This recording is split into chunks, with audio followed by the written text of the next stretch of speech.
Hi, welcome back to Not So Obvious Watches. I'm Pete McConville, and this is my hits, misses, and head scratches from Watches and Wonders 2021.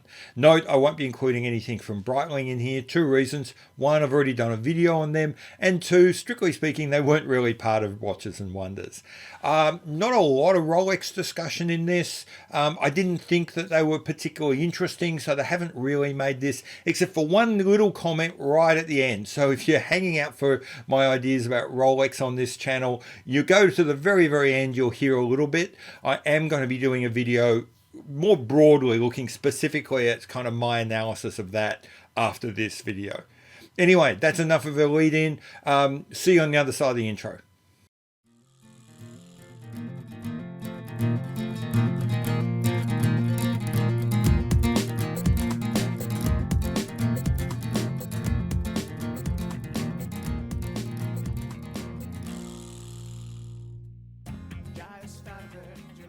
Okay, so let's get into talking about the hits, misses, and head scratches of Watches and Wonders 2021. Start with the hits, and the first cab off the rank for hits is a brand I don't talk about a lot, which is Tudor and their Black Bay 58 Silver. I think this is a wonderful watch and is going to be a huge hit for Tudor moving forward. I think this watch is trying to do the same job that the P01 was supposed to do a couple of years ago and kind of failed. I think this one's going to land closer to the mark. Why is that the case? Okay, so it's no secret that the Black Bay 58 is enormously popular. It has been screamingly popular in the enthusiast community. Maybe it's the popularity, or maybe it's the process of how it became popular, though, which has also kind of distanced it from a lot of people like me. On one hand, the Black Bay 58 for me has always come across as kind of corporate fun, carefully consumer driven, focus group directed. Yes, this is what the surveys tell us a watch should look like, kind of design. I've never felt any passion, any art in the Black Bay 58, and it's always sort of made me cold towards the brand. With this version, I feel like Tudor is trying to reach out to people like me and saying, you know what, we have an artistic side. We have passion for our watchmaking. We actually care beyond just what's kind of we know the focus groups are going to tell us. And I think they tried to do that previously, frankly, with the P01. And as I said before, I think that failed. I think, yes, people like me found it interesting, but their core user group was turned off. The reason why this watch, I think, will actually succeed where the P01 failed is not only does it reach out to someone like me, but it actually continues to appeal to the base, which is a very hard thing to do. So kudos, chapeau, hats off to Tudor. I think with this watch, you've pulled that off. Okay, so my second watch, and I should say there's no order here, but the second watch which has been a hit for me is the Bulgari Octo Finissimo Tardo Undo. Now, the Bulgari Octo Finissimo has become, I think you can actually say today, an iconic watch. It is perhaps the example of how far you can take that look. And that's a really important thing to sort of think about. Yes, there are all sorts of high horology versions which set records for most difficult complications in the thinnest watch, etc. But I don't think that's the core of the success of the Bulgari. The core of the Octo Finissimo is the design, is the look. And the best examples of the Octo are where they've absolutely nailed the look. With things like the perpetual calendar and the chronograph that they've done before, yeah, horologically it's probably more significant. In terms of watchmaking, it's probably higher craft. But it's when they go simple, it's when they pull themselves back and concentrate on the design that the Bulgari Octo Finissimo really hits its stride. And with the Tardo Undo, that's exactly what they've done. They've just kept the watchmaking simple and they've taken the design to the absolute max and they've nailed it. Very quickly, what did they get right? In my mind, what they've nailed is perfect balance between really strong rectilinear case and bracelet balanced against an equally strong curvilinear dial treatment and that design inside. They've Whereas with the perpetual calendar they brought out, the rectilinear side of the case is so strong, but the way they've implemented the curved dials is so weak that it just feels unbalanced. For me, with this version, where those hard lines on the dial are so much firmer, so much stronger, and there's so much more emphasis on the design, the look, they got it much better. Okay, so moving from a watch which is all about design to a watch which is all about high horology functionality. Number 3 on my list of hits is the Vacheron Constantin Traditionnel Split Seconds. It is very difficult to get me excited about these very high level watches. This is a watch coming in at, if you can buy one, I think they're only going to make about 10, coming in at $288,000 US or something ridiculous like that. And normally I go a bit cold. For me, I can admire these things, I can respect these things, but I don't feel any pull. I don't feel any joy from them. This watch inspires joy. It is just beautiful. I look at the dial and case from the front and I find myself thinking, there is nothing I want changed. There is nothing that I think could be moved by a nanometer, made bigger, made smaller, shifted.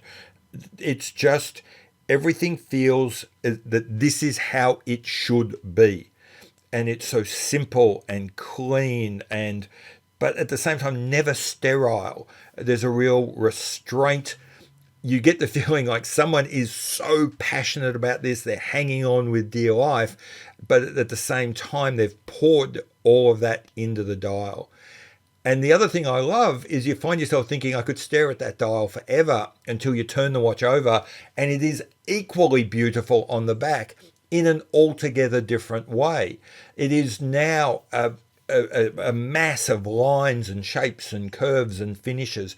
Not a huge number of colors, but even colors coming through. And it's got perhaps my favorite detail. I've got a little crush on the peripheral rotor.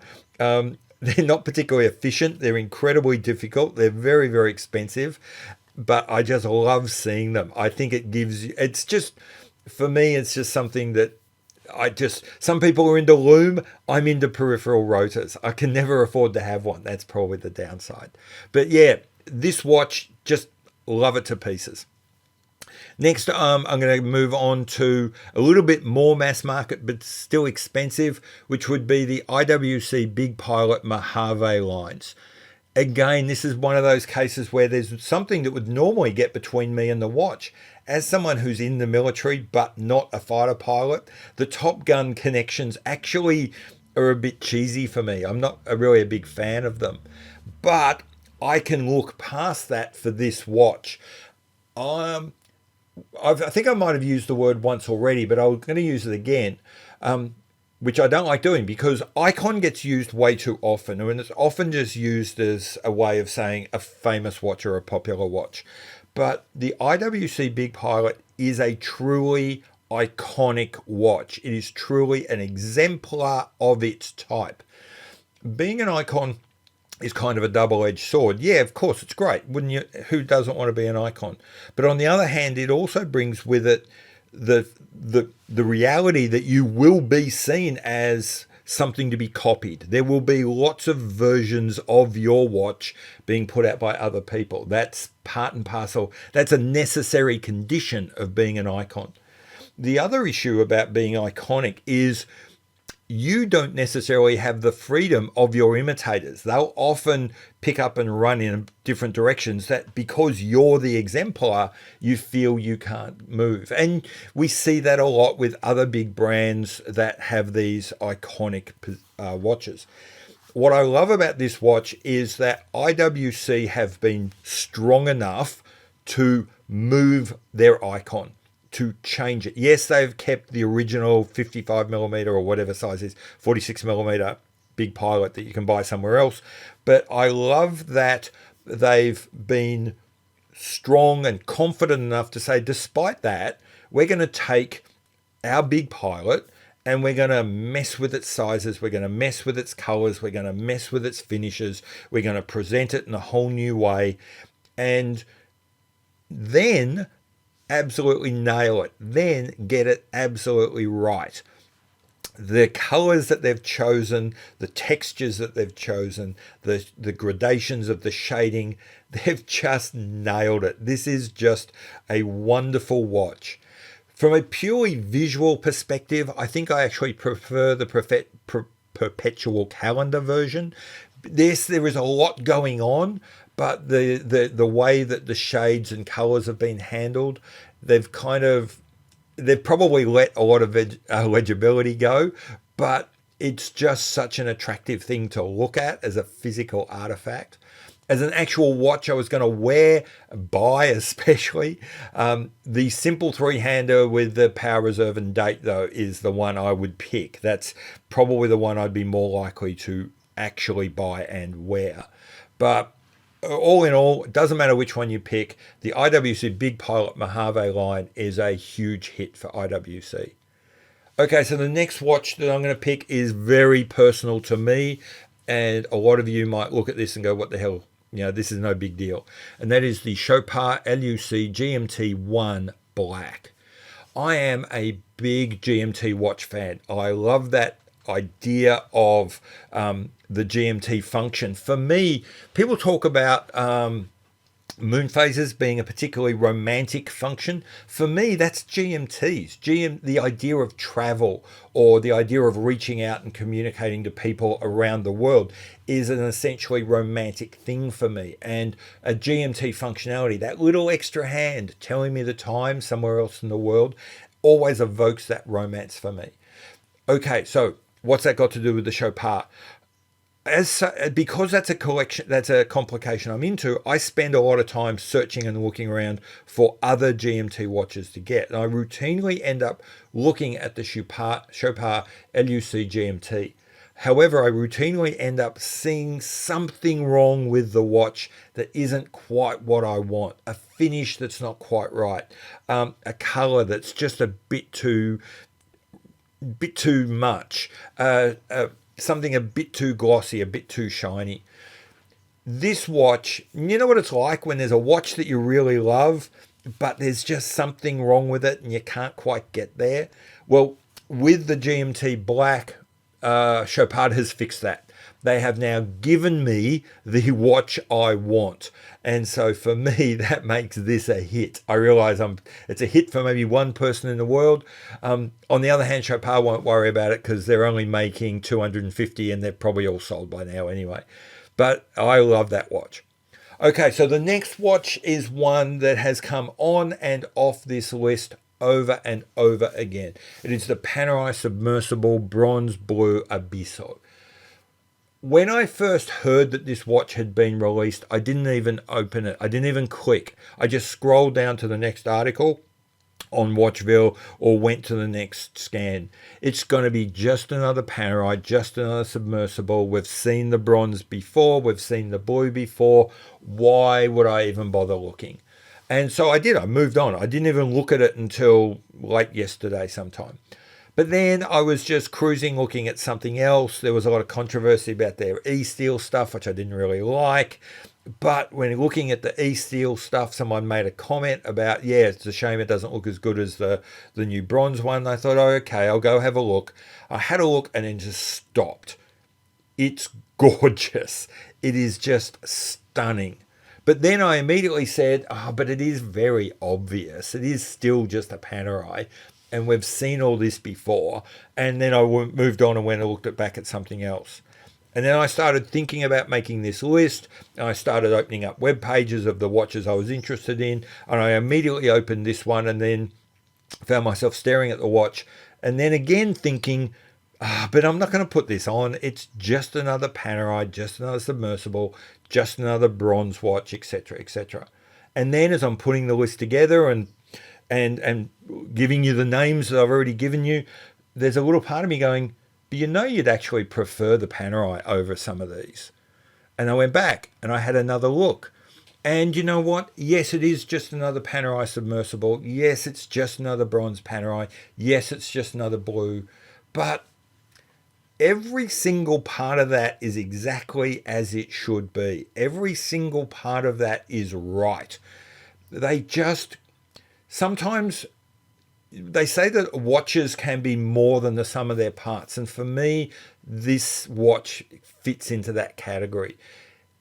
In every single element is entirely predictable, but they got every single element so right that they kind of resonate with each other and then move it beyond just another Panerai into being something that really catches you.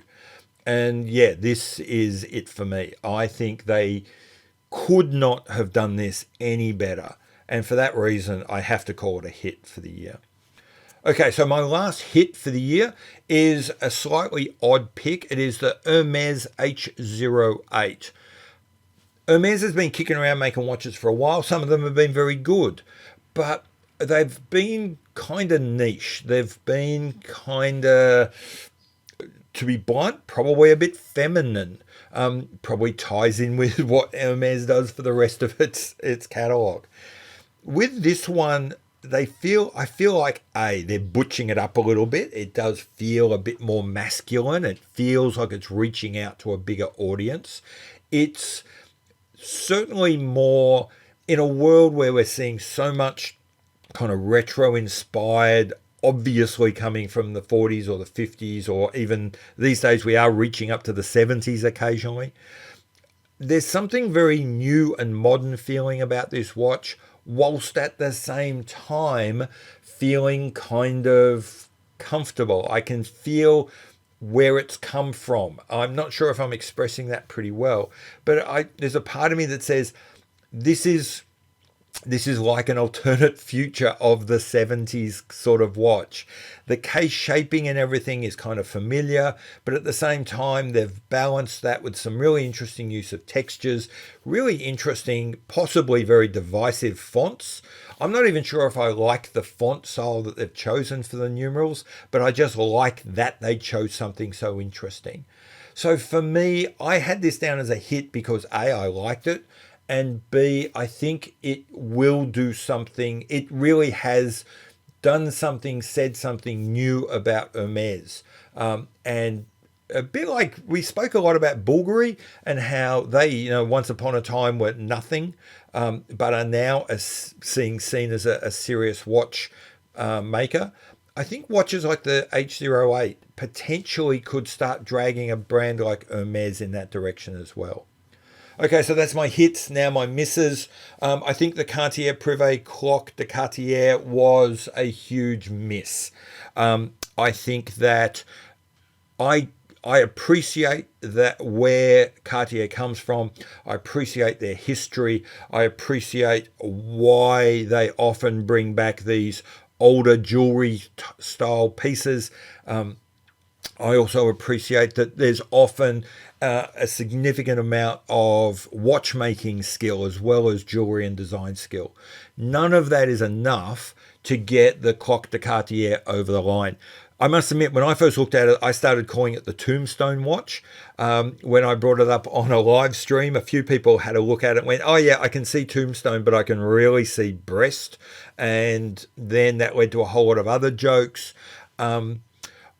And then there's the questions of whether it even makes sense as a watch to wear. I understand, yes, it's based on what was once a pendant watch and they've tried to repurpose it. But sometimes there are historic designs that just don't translate into the modern era. Whether that's because of the changing connotations of a shape or the changing ways we wear things, it doesn't really matter. I think this was probably once a brilliant watch, back in a previous time, but I just think today in the 21st century, it is not a shape, a style, a look which hits. I think this is, some people are going to love it because they're so wrapped up in Cartier and the jewelry side and the history side, they won't some of the other connotations of the shaping isn't even going to occur to them. But I think across the board, this is not a style that Cartier should have brought back. Frankly, that is the only watch I've got down as a complete miss. The other miss I've got is actually the Watches and Wonders show itself, the website itself. It took me an enormous amount of time to do the research to come up with what I've got here. Let me run you through the brands that were at Watches and Wonders. A. Lange & Söhne, Arnold & Son, Baume & Mercier, Bulgari, Karl F. Bucherer, Cartier, Chanel, Chopard, Chrono Swiss, Corum, Ferdinand Berthoud, Grubel, Forsey, Moser, Hermes, Hublot, IWC, JLC, Louis Monet, who have we got? Louis Vuitton, Maurice Lacroix, Montblanc, Nomos, Oris, Panerai, Patek, Piaget, Pernell, Rebellion, Renaissance, where have we got? Roger de B, Rolex, Spake Marine, Tag Heuer, and Trillo. Of all of those, maybe a third, maybe if we're lucky, 2/3 got any kind of mention in the media. It was, in order to find what some of those brands had released, I had to go to the Watches and Wonders website, download a list of participating brands, and then separately search Google for press releases or things that those brands might have put out, because they did not turn up in any of the media. The way Watches and Wonders had set itself up is the only people who got to see behind the curtain and see the press releases and see the things that those brands had put out were accredited media. And if the accredited media were then applying some sort of filter on what they could be bothered showing because they were thinking what's going to get clicks and what wouldn't, that meant some of these guys were totally anonymous. Being at Watches and Wonders bought them precisely zero. So I think the whole construct and how they've set Watches and Wonders up really does need to be changed. Otherwise, half those brands are simply wasting their time and money going, because if Hodinkee and Worn and Wound and Monochrome aren't going to get clicks by putting something up about the new Ferdinand Berthoud or about the new Spake Marine or about the new Maurice Lacroix, why bother paying your money?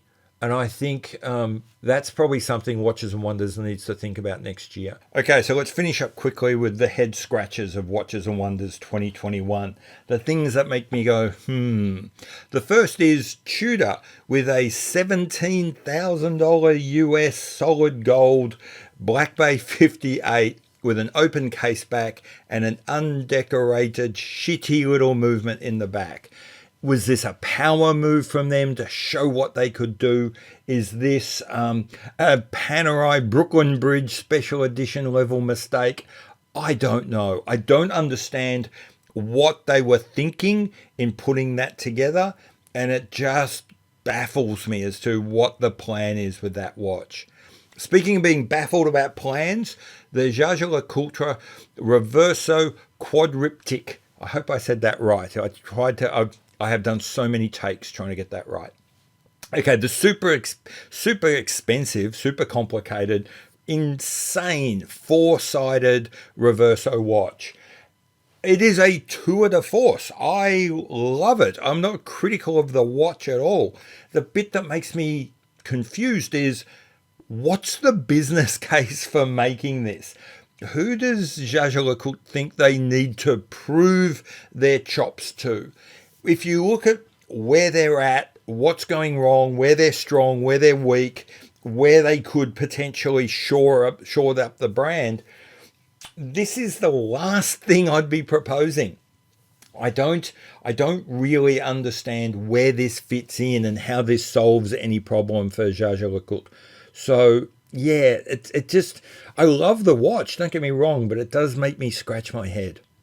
The final head scratcher isn't so much a question, more something that's making me wonder how this is going to play out, and I'm curious to watch. And that is kind of the talk around and the analysis of and the feelings about Rolex.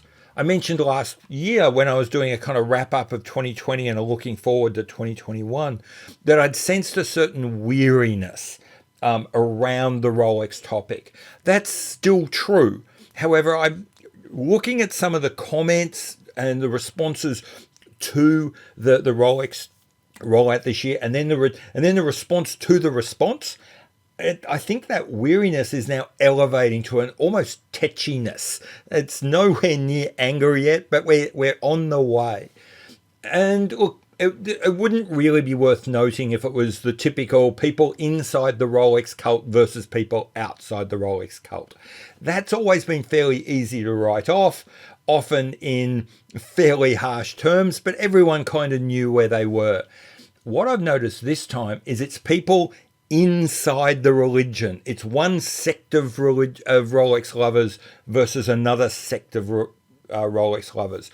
Those who want Rolex to return to some mythical, magical heyday of creativity and innovation, and those who love the stability and the predictability and want that to stay in place. Those two camps are getting, as I say, increasingly frustrated with each other, and it will be interesting to sort of watch out how that little melodrama plays out. Okay, so that's it. That's what I really got out of Watches and Wonders 2021. I realised it was funny when I only put one watch in the complete miss category. Maybe that's because the type of watches that were being released. Maybe it's because in general, even though there were watches I didn't like, I was able to kind of filter them out and say, I'm sure there's a market for them somewhere. Maybe it's just that people don't make a lot of really, really terrible watches. Or maybe my standards are just too low. You let me know in the comments below if you thought that there were any other massive misses I should have included. If there was anything that was a massive hit I should have said. And we'll have a chat about it in the comments. I've been Pete McConville. This has been Not So Obvious Watches, and I'll see you later. Bye.